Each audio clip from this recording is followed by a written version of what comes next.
Our returning guest is Shawn Taylor. He is the senior features editor of C2C Journal. He has written the article, Paid Sick Days, How Not to Spur an Economic Recovery. Peter, thanks for joining us again. It's a pleasure to be back, Tony.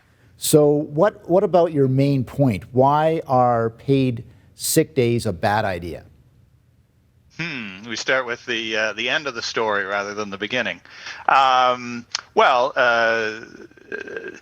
Paid sick days are not a bad idea as a general concept, I would say. I think it makes sense that you want workers to stay at home, especially during a pandemic.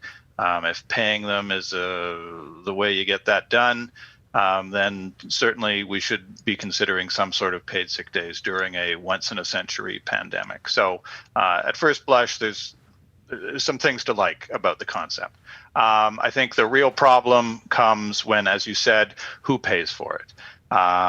Given that it's this is a generational event, the COVID pandemic, I think it makes sense that we would want a temporary solution to solve our temporary problem, and in which case that seems to call for some sort of government program. The problem that I argue arising from paid sick days is that you have a constituency out there who want the paid sick days to be paid for by employers. They want this to be a permanent feature of the labor market. They have a kind of European style workplace in mind, and this is their opportunity to squeeze in a policy that they, labor, I'm talking about labor and the NDP, et cetera, to promote a policy that they've been advocating for quite a long time, decades even. So it's a kind of an opportunistic approach, trying to turn it into a permanent employer-paid sick day program. So walk us through, if it was to be or is to be employer paid, how is that harmful for our economic recovery? Well, it's going to put a brand new burden on businesses, especially small businesses, at really the most vulnerable time. We've seen all sorts of, I'm not telling you anything you don't know here. It's been a very difficult time for all businesses and small businesses in particular. The CFIB, Canadian Federation of Independent Business, their survey, they suggest 1 in every 6 businesses in the country may be at risk of shutting down permanently because of the lockdowns and dislocations and all the problems that have been arisen from the lockdown. So as we hope to see a recovery in the next coming months, we want businesses to be able to hire. We want them to be able to get back to doing what they used to do. We want them to be trying to expand and adding a new, essentially a new payroll cost onto them right from the get-go. It just seems silly. It's working exactly against what you want. If we want a robust recovery, we don't want to put new burdens on businesses right now.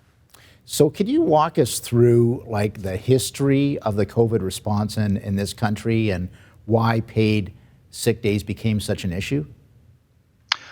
Sure. Paid sick days, we started hearing about it quite early on in the pandemic. There were some federal provincial meetings, I think in the spring, late spring, early summer. The feds and the provinces got together and they said, we need to do something here.